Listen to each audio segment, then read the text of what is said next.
నమస్కారం. మాఘపురాణం 17వ రోజు పారాయణలోకి వచ్చాం. కప్ప రూపాన్ని వదిలిన మునికన్యక లాంటి స్వరూపంలో ఉన్న ఆమె తన కథని గౌతమ మహర్షికి తెలియజేస్తుంది. ఈ కథని మనము వశిష్ఠ మహర్షి ద్వారా దిలీప మహారాజు వింటున్న కథగా చెప్పుకుంటున్నాము. అయితే ఈ అమ్మాయి ఏం చెప్తుందట ఆ స్త్రీ, ఓ మహర్షి, మాది గోదావరి నదీ తీరాన ఉన్న ఒక కుగ్రామం. నా తండ్రి పేరు హరిశర్మ, నా పేరు మంజుల. మాది సద్బ్రాహ్మణ వంశం. మా నాన్న సదాచార సంపన్నుడు. నన్ను కావేరీ నదీ తీరం నందున్న జ్ఞానానందుడు అనే వానికి ఇచ్చి పెళ్లి చేశాడు.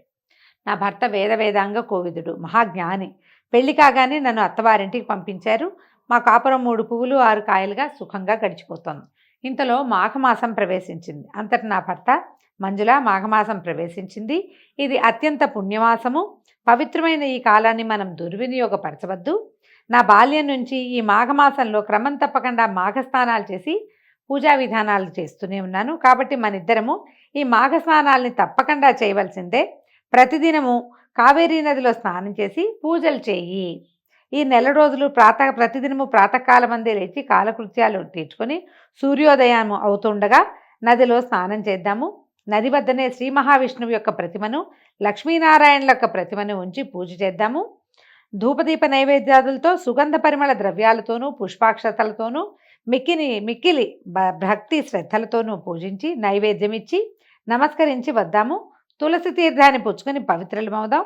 ఇంటికి వచ్చిన పిదప మాఘపురాణాన్ని, శ్రీమన్నారాయణుని భజనలను చేద్దాం. మాఘపురాణం చదువుకుందాము, తర్వాత భజనలు చేసుకుందాము. దీనివల్ల మన ఇద్దరికీ పుణ్యఫలం దక్కుటేగాక నీ 5వ తరం కూడా వర్ధిల్లగలదు అని చెప్పాడు. ఇంత వివరంగా భర్త ఏం చేయాలి, మాఘమాసం వచ్చింది, ఇందులో ఏం చేయాలి, మొదట స్నానం చేద్దాం, తర్వాత నదీ తీరంలోనే పూజ చేసుకుందాం, తర్వాత ఇంటికి వచ్చాక భజన, తర్వాత ఈ మాఘపురాణ శ్రవణం పఠనము చేద్దాం మనం. కానీ ఈ భర్త చెప్పిందంతా విన్న నాకు విసుగు పుట్టింది. ఆ అమ్మాయి చెప్తోందనమాట.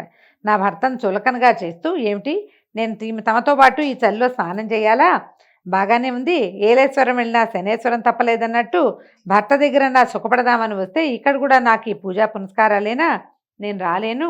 పుణ్యం మాట దేవుడెరుగు. ఈ మాఘమాసం అంతా చలి విపరీతంగా ఉంటుంది.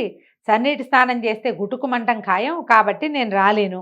అయినా ఎందుకు వచ్చిన ఈ పూజలు పునస్కారాలు, వీటి వల్ల ధన నష్టం, సమయ నష్టం తప్పిస్తే ఒరిగేదేమీ లేదు. కాబట్టి నా మాట విని నీ అభిప్రాయాన్ని మార్చుకో. సుఖంగా ఉన్న ప్రాణాన్ని దుఃఖాన్ని ఎందుకు పెట్టుకుంటావు అంటూ హీనంగా మాట్లాడాను. నా భర్త కడు శాంత స్వభావుడు, అంచేత నేను హద్దు మీరటం సహజం కదా. అంటే ఆయన శాంతంగా ఉంటాడు, ఈ అమ్మాయి గైమని గొంతేసుకుని పడిపోతుంది అనమాట. సరే, దీంతో అంత శాంత స్వభావుడు ఆగ్రహించి, నా భర్త ఒసే పాపాత్మురాలా, సద్బ్రాహ్మణ కుటుంబం నుంచి వచ్చిన నీవు నా వంశాన్ని ఉద్ధరిస్తావనుకున్నాను. నువ్వు ఇలాంటి మూర్ఖురాలు అనుకోలేదు. దైవద్వేషం అని తెలిస్తే నేను అసలు పెళ్ళే చేసుకునేవాడిని కాదు. నువ్వు ఇంకా నాతో ఉండద్దు. దైవాన్ని దూషించే వారికి నా ఇంట్లో స్థానం లేదు. పో. మాఘమాస వ్రతం నీకంత హీనంగా కనపడిందా? నీ పాపం నిన్ను శిక్షించక మాందు. భర్తనే గౌరవం లేకుండా ప్రవర్తించిన నీవు కృష్ణానదీ తీరమందు రావి చెట్టు త్వరలో మండూకమైపోవద్దు కావక అని శపించాడు. ఆయన పరమశాంత స్వభావుడు. అప్పటి వరకు ఆవిడది ఆడిందాట పాడింది పాటగా నడుస్తుంది. ఏదైనా పూజా పునస్కారము అనగానే ఈ మొత్తానికి ఎందుకు చేయాలి, నేను చేయను, నువ్వు కూడా చేయొద్దు అనేసరికల్లా అంత శాంత స్వభావుడు తిరగబడిపోయి, నువ్వు పోయి కప్పగా పడుండు, నువ్వు మంచిగా ఉండడానికి నీకు అర్హత లేదని తిట్టేశాడు. తిట్టంగానే నా భర్త శాపం నన్ను భయపెట్టింది. నేను ఎప్పుడూ నా భర్త మొహంలో అంత కోపాన్ని చూడలేదు. గజగజ వణికిపోయాను. నా భర్త పట్ల నేను చేసిన తప్పుని గ్రహించాను. వెంటనే నాకు ఏమైంది, ఆలోచన వచ్చింది, జ్ఞానోదయం అయింది. నాదా, నేను కన్నుమినక గానకుండా ప్రవర్తించాను, మూర్ఖంగా మాట్లాడాను. నా తప్పు మన్నించి నాకు శాప విముక్తిని ప్రసాదించండి స్వామి. నేను పశ్చాత్తాపంతో పరితపించిపోతున్నాను కనుక నా యందు దయించి మరలా మిమ్మల్ని ఎట్లా కలుసుకోగలను సెలవియ్యండి. అంటే ఇప్పుడు కప్ప అయిపోయింది, ఎంతకాలం ఇలా జీవించాలి, మళ్ళీ భర్తను ఎప్పుడు చేరతాను అని ఏడ్చి పరిపరి విధాలుగా నా భర్తని ప్రార్థించాను. కొంతసేపటికి శాంతించిన నా భర్త, మంజుల, శాపాన్ని వెనక్కి తీసుకోవడం సాధ్యపడదు కనుక శాప విమోచనానికి మార్గం చెప్తాను విను. ఉత్తముడైన గౌతమ మహర్షి తన శిష్యగణంతో పుణ్యతీర్థాలలో స్నానమాచరిస్తూ కొంతకాలానికి మాఘమాసంలో కృష్ణానదీ తీరాన్ని చేరుతారు. నువ్వు ఉన్న ఆ చెట్టు కింద, నువ్వు ఏ చెట్టు కింద త్వరలో ఉంటావో అక్కడ మాఘమాస వ్రతాన్ని పూజల్ని చేస్తారు. అప్పుడు నువ్వు ఆయన దర్శిస్తే నీకు శాప విముక్తి కలుగుతుంది అని నా యొక్క శాప విమోచనాన్ని సూచించారు. కావున నేను ఈనాడు మిమ్మల్ని దర్శించిన వెంటనే నా మండూక రూపం అంటే కప్ప రూపం పోయి స్త్రీగా మారాను. నా భర్త చెప్పడం వల్ల మిమ్మల్ని గౌతమ మహర్షిగా భావించాను, నేను నన్ను దీవించండి అని నమస్కారాలు చేసిందట. అంత గౌతమ మహర్షి అన్నాడు, బాలిక, నీ భర్తయు చిరకాలం జీవించి హరినామ సంకీర్తన చేస్తూ మృతి చెందాడు.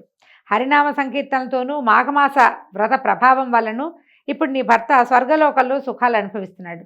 నీ భర్త మాట వినందుకు నువ్వంత కష్టపడ్డావో చూసావు కదా. ఈ మాఘమాసం అత్యంత పుణ్యప్రదమైంది కాబట్టి నువ్వు మాఘమాస వ్రతాన్ని చేస్తూ నిత్యము నదిలో స్నానమాచరించి భక్తి శ్రద్ధలతో భగవంతుణ్ణి ఆరాధించు. నీకు శుభం చేకూరగలదు. అనంతి కాలంలోనే నువ్వు ఈ వ్రత ప్రభావం వల్ల నీ పతిని చేరగలవు. నీ పూర్వజన్మ సుకృతం వల్లను దైవ నిర్ణయం వల్లను నీవిప్పటికి నన్ను దర్శించగలిగావు. ఇప్పటికైనా మించిపోయింది లేదు. నిత్యము శ్రీమన్నారాయణుని సేవలో తరించుము. ప్రతిరోజు ప్రాతకాలాన్ని నిద్రలేచి కాలకృత్యాలు తీర్చుకొని నదికి పోయి స్నానం ఆచరించి శ్రీ మహావిష్ణువుని పూజించు. త్వరలోనే నీకు విష్ణు సాహిత్యం సిద్ధించగలదు. అంటే ఈ భర్త ఏమో మరణించాడు, ఈ అమ్మాయికి శాప విమోచనం అయింది. ఇప్పుడు వెళ్ళి చేరడానికి భర్త లేడు అక్కడ. ఇప్పుడు ఏం చేయాలి? భగవత్ సేవలో కాలక్షేపం చెయ్యి. ఏ మాఘమాసాన్ని అయితే నువ్వు అవజ్ఞగా మాట్లాడి ఈ స్వరూపాన్ని తెచ్చుకొని ఇంతకాలం భర్త సేవకి దూరం అయ్యావో అది నీకు మళ్ళీ లభించాలంటే మళ్ళీ కొంతకాలం నువ్వు ఇక్కడ జీవించి ఉన్నందుకు భగవంతుని సేవించి అంత్యకాలం తర్వాత మళ్ళీ నువ్వు భగవంతుని చేరతావు. అక్కడ నీ భర్తని నువ్వు చేరతావు అని సెలవిచ్చాడు. ఎవరైనా ఈ మాఘమాసంలో చెప్పిన ప్రకారం వ్రతం కనుక ఆచరిస్తే వారి సర్వపాపాలు హరించిపోతాయి. శ్రీహరి సంతోషించి మనోవాంఛాఫల సిద్ధిరస్తు అంటూ దీవిస్తాడు. భక్తి శ్రద్ధలతో పూజించి మోక్షప్రాప్తి నొందుము అంటూ హితబోధ చేశాడు గౌతమ మహర్షి. దాంతో ఏం జరిగిందో ఈ అమ్మాయి వచ్చే భాగంలో తెలుసుకుందాము. రేపు ఉదయపు పారాయణలో కలుసుకుందాం. నమస్కారం.